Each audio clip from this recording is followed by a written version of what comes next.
Welcome to Figure Eight, where we feature inspiring stories of women entrepreneurs who have grown their businesses to 7 and 8 figures revenue. If you're in the mix of growing a bigger business, these stories are for you. Join us as we explore where the tough spots are, how to overcome them, and how to prepare yourself for the next portion of the climb. I'm your host, Julie Ellis. I'm an author, entrepreneur, and a growth and leadership coach who co-founded, grew, and exited an 8-figure business.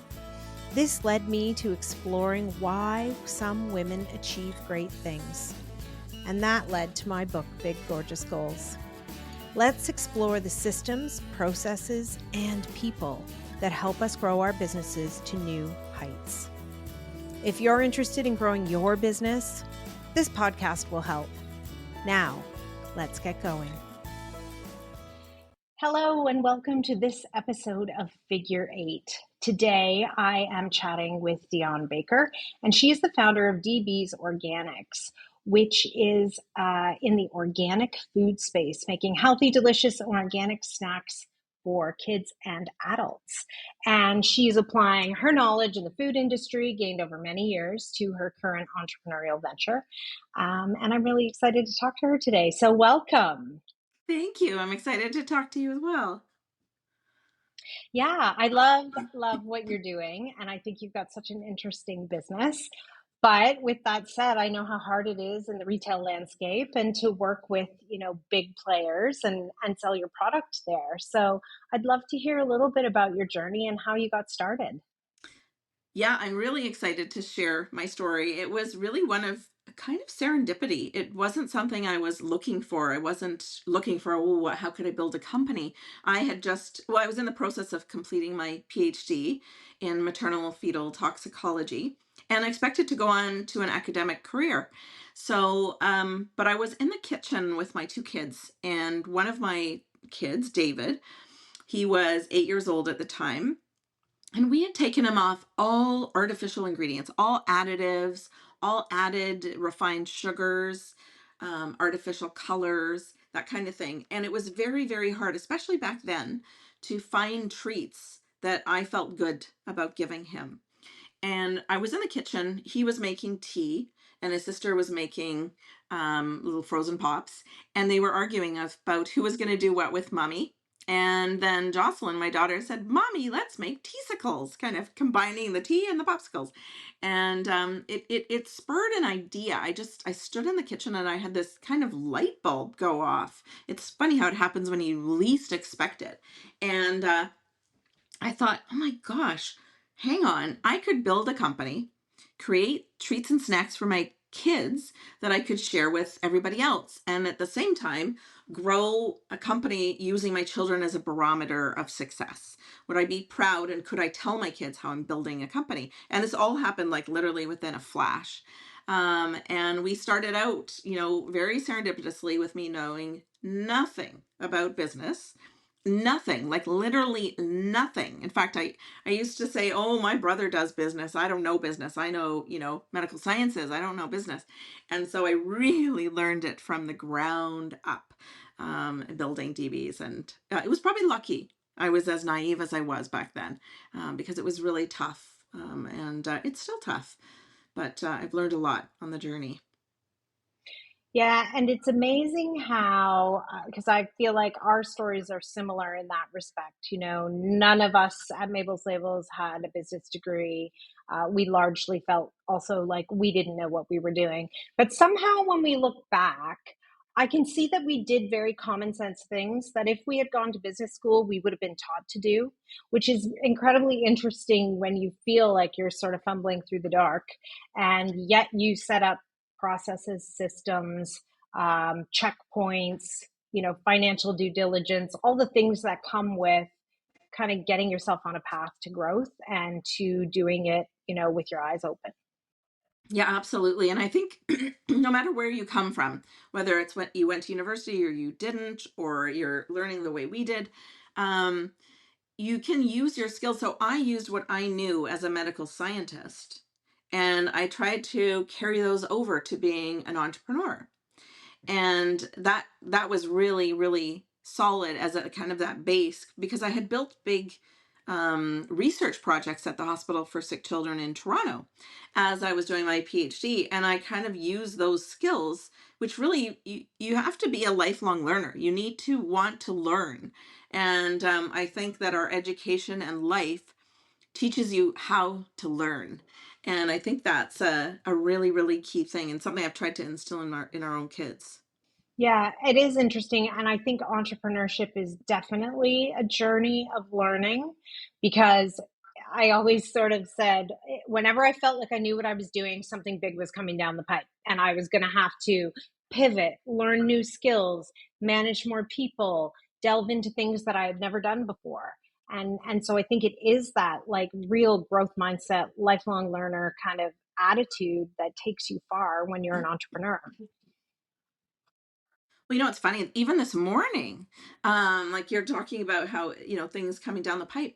We had some big challenges this year, and competitors and all sorts of things. And it turned out that the competitors didn't do that well. We were all kind of nervous about it, but they can't. The retailers have come back and said, "My God, nobody does nearly as well as DeeBee's does, and we want to go full bore with you next year." And so, it's really interesting that is sometimes through the challenges, and I was talking to my team about there are silver linings.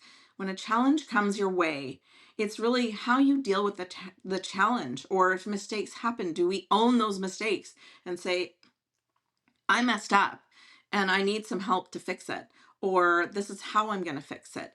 And I think taking ownership like that, and empowering your team, because that's, we talked about like that a team is so important.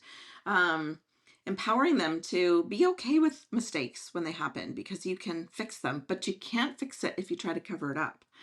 So, And I think yeah. mistakes are one of the richest places for us to learn about what we can do differently the next time.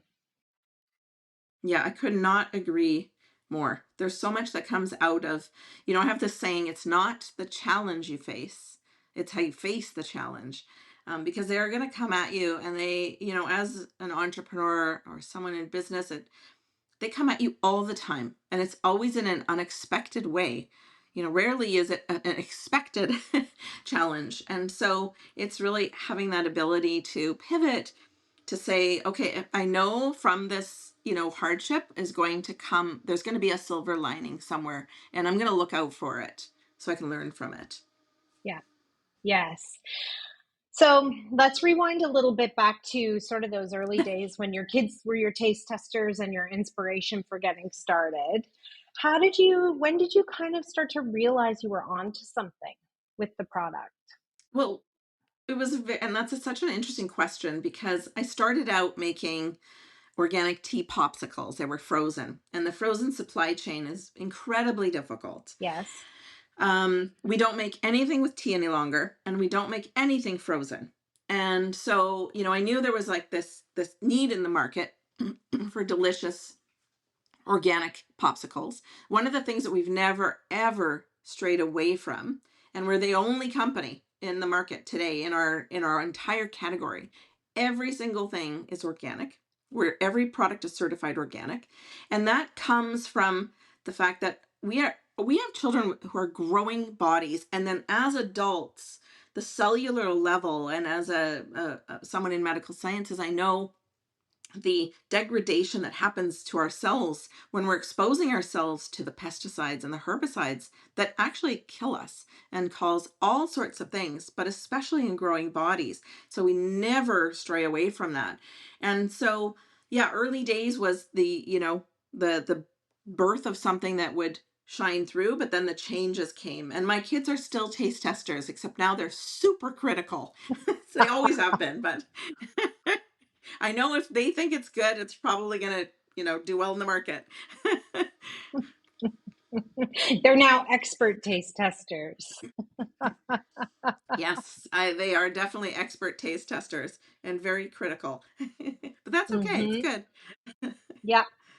Yeah, and so you've slowly been so your product is now available across North America? Is that right? It's now across North America, and in fact, now I'm seeing it in South America, in Asia, in Europe, in the Middle East. So, we haven't made big efforts outside of North America, but it's kind of naturally through distributors gone to some of those places. And so yeah, it's been very exciting to I remember seeing it in our first store in Victoria where I live, and then, going to Texas where I had never been, and going into an HEB store over there, which is a big store in Texas, and seeing it on the shelf and going, oh my God, like, wow, this is my product on the shelf. And now, we're all over, like you name it. We're all over. So it's been exciting. It's funny though, because no matter how all over you get, I don't think that thrill ever goes away of walking into a store and finding your product. Oh, every single time. I feel like, oh, I just saw my baby, like I'll actually give it a hug sometimes. So every single time. And especially when I walk into like I always see our grocery stores as partners. And when I see them displaying us really, really well, I mean, I'll sometimes get teary eyed, and I always end up buying the team there for product for them to try and saying hello. And um, so yeah, I'm very proud and very nostalgic every time I see us. That's so great. How has the product, I mean, you evolved sort of out of tea and a frozen product. And obviously, one of the things that happens when stores take you on is they would love for you to bring them more offerings and more SKUs and more flavors and different products and all of the things. What has that journey been like for you? Well, I think, as an innovator and a scientist, that's the really exciting part. And part that really gets me going. So we're always innovating. And we always create things that no one else has created before. So we were the first organic, all fruit, 100% organic freezer pop anywhere in the world. And we created that category. We're the main driver of that category. We're the main innovator in that category. And so, um, you know, that's what I really love to do. And we're just launching new products right now into the fruit snack space. So, really creating new innovation that's never ever been there before, with fruit as the first, organic fruit as the first ingredient, and disrupting that space. So, I'm excited about that. And it's really, we already have that supply chain. So, we're just extracting the water out of the organic fruit supply chain that we have. Oh, that's so interesting. And I think it does, there's a certain like, when you have a great skill set like that kind of ingenuity and the ideas to bring new things in, it's so exciting. It's such a thrilling part of business. But sometimes, do you ever find like, are the retailers like sort of dying for it, or do you have to sell them on the ideas that you do have? Actually, we've had great uptake from everybody. So the retailers, if anything, they're saying, "What else have you got? What's new? What's new?" So, and same with our customers. So we have an amazing loyal base of customers, and we go to them and we ask them, "What would you love? What flavors would you love?" And we really try to listen and get that out there. And if anything, I need my team to help rein me in, because I'll go, "Let's do this. Let's do this." And so we have a team that will say, okay, I don't know if we should, go there. But it's that is an exciting part. And we do have wonderful people who follow us, including our retail partners, who have so far loved what we've done. So we're really lucky that way. And I think it's really fortunate to build a community of fans and of other moms who are trying to feed their kids healthy foods and organic foods, and to take their ideas on board and to be able to create that community where you're having conversations with them about what they're looking for. Yeah, absolutely. And I think our community, I'm so thrilled. We've got, really high household penetration across North America, meaning that a lot of people know about us. But also I think even adults, it's funny, one of our advisors who's older than me, and he's in his 60s, and he said, Dionne, I didn't really believe the whole organic thing, but now it's really, really, I just realized it's so important. He's a retired lawyer, I never knew it before, but now I really see how this is going to, help stop my aging process. And so it's really interesting how people are starting to understand things and following us. Not only like 50% of our customers are people who don't have children or have children who are not young any longer, which surprised us. But it's because they're going, oh, thank you for making something clean, organic, that tastes delicious, and I love having that guilt-free opportunity. So yeah, it's families, it's moms, it's moms of little kids, moms of kids, teenagers, and people who are adults themselves. So it's nice community. Yeah. Well, and now you'll be getting people who had them as kids, like your own kids, who are turning into adults who still want to buy the product for themselves. Exactly. So yeah, it's really nice and it's full circle, and we're building a brand as a legacy, that will create organic treats and snacks for hopefully years and years to come. Yeah. How would you say your role has changed? Like how your day to day has changed and what it looks like for you now versus, in the early years and as you scaled up to where you're at today? I feel so relieved. There's probably many times a day I think, oh my God, thank God for my team. Because when you start out, you do it all.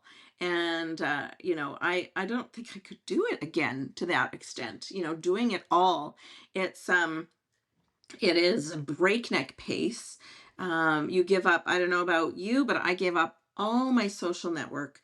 I had to give up so much of my life because I was doing it single handedly. I didn't have a partner. My husband is a doctor and he was busy working, and he would watch the kids when I'd have to travel. And so it went from doing everything and probably doing a lot of stuff not so well because it's not my expertise, to starting to fill the leadership team, and then the extended team. And we have a philosophy at DeeBee's: if you're with us for a year or longer, everybody has the opportunity for ownership. So I see our entire team as my partners. And I love that because you go from being quite lonely and scared and crying in your pillow with fear, um, as an early entrepreneur, to being able to share all this with so many people. And there are things happening all the time in the company. And I think to myself, wow, I don't need to go out and send that postage there, or make sure that this person is, manufacturing properly, or that the trucks are being loaded and they're arriving where they're supposed to go, and setting up a trade show booth. All these things, going knocking on every single door, which I literally did, knocking on buyers' doors and having them slammed in my face.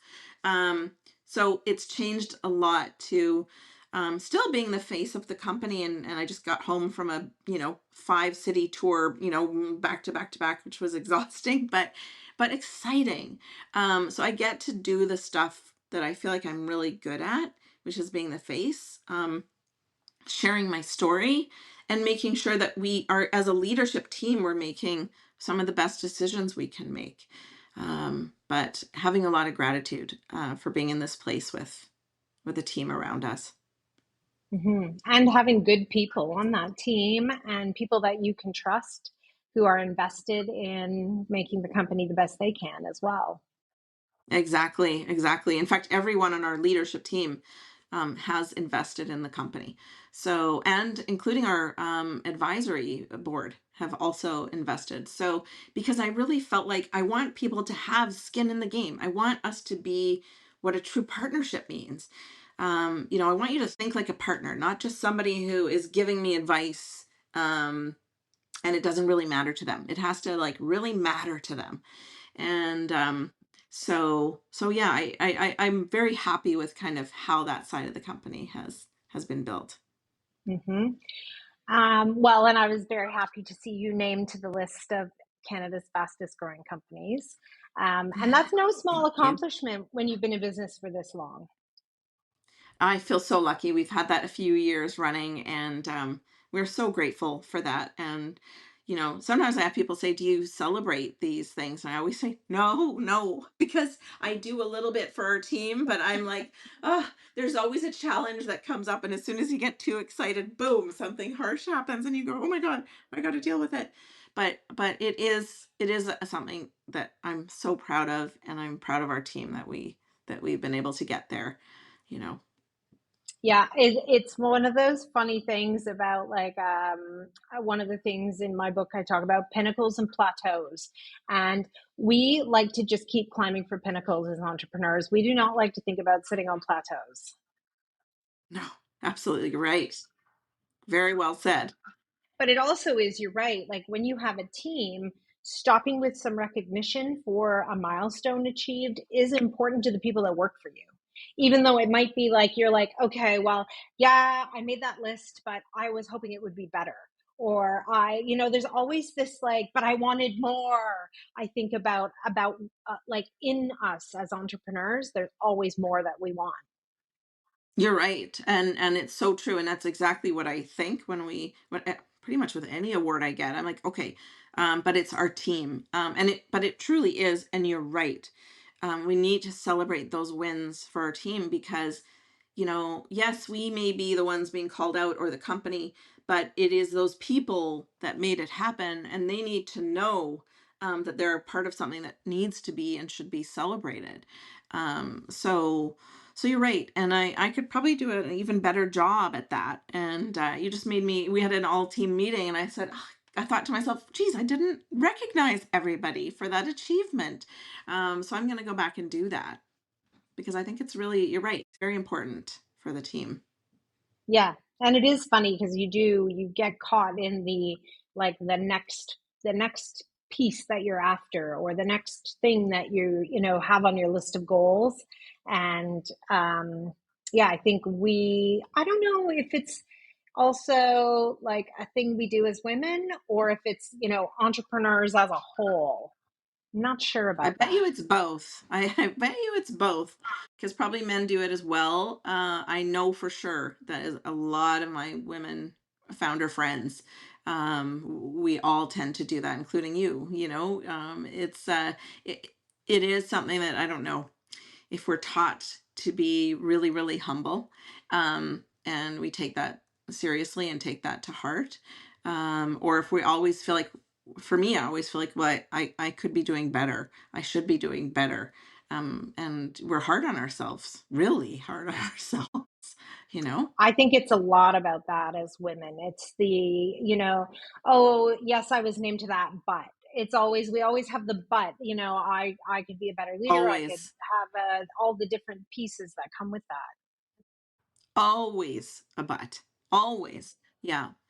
Yeah, yeah, definitely. Yeah. And it's funny because I have, male advisors who are like, wow, you got to celebrate that. I'm like, are you kidding me?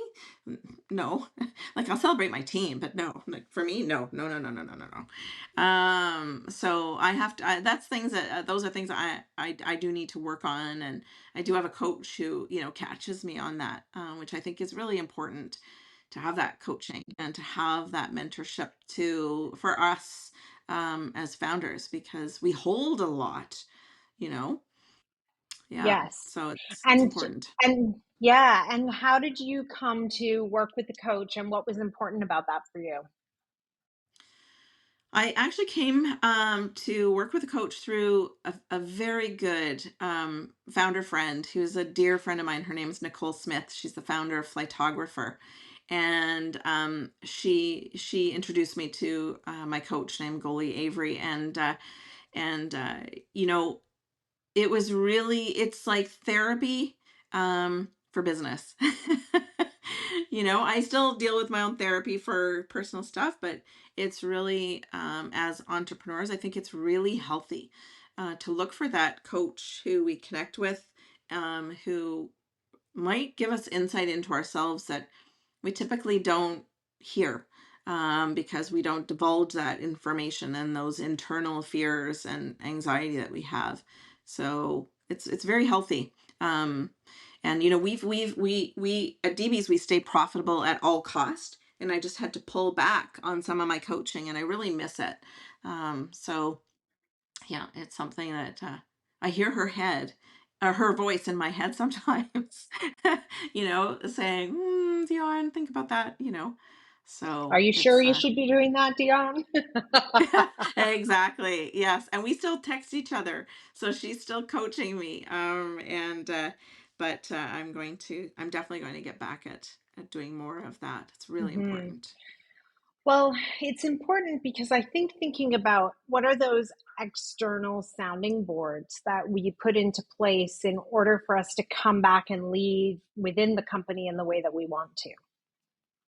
Exactly. I think we can be the healthiest leaders. It's like in your family. If you go and you deal with things that are, really impacting how you are with your family and how you treat them, and the subconscious things that you're not even aware you're doing.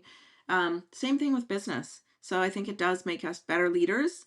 And it's really important to have a sounding board where you can do some check-ins and talk about things that are tough and get the insight instead of going to your team members. um, have that external sounding board. It's really healthy. Yeah, there's somewhere along the way in the journey where it shifts from that collaborative decision making around the table to where you need to, you know, throw some things at the wall and figure out what's happening before you come back to that leadership team and, talk about making a decision. Absolutely. I don't know how many times Goalie and I have spoken, and I'm so thankful I did before I went back to my team, or I dealt with, whatever was going on, positive or negative, or challenges, or, wins, whatever it may be. It's been much more beneficial than I even expected. So, Huh. I think that's a yeah, real like nugget to uncover in your entrepreneur journey. absolutely. Yeah, I agree with you. It's very important. Yeah. And so, what's next now? What's next for you? What's on your path to world domination and profitability at all costs? What are you thinking about these days? What's top of mind? It's really, where are we going next? What are we going to do?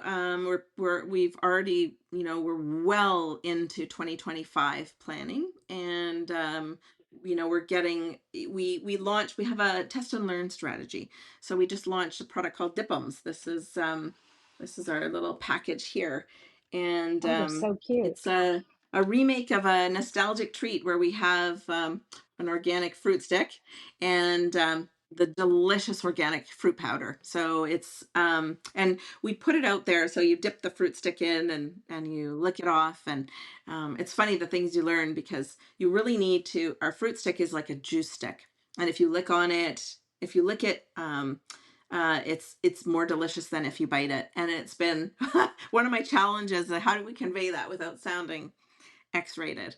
But Yeah. you should have seen the videos we've made. I'm like, please try to lick on it, suck it. It's really delicious. So it's tough.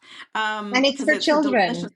it's for children, and none of it is supposed to sound X-rated at all, and our team are like, oh God, Dionne, you have to re-record that one.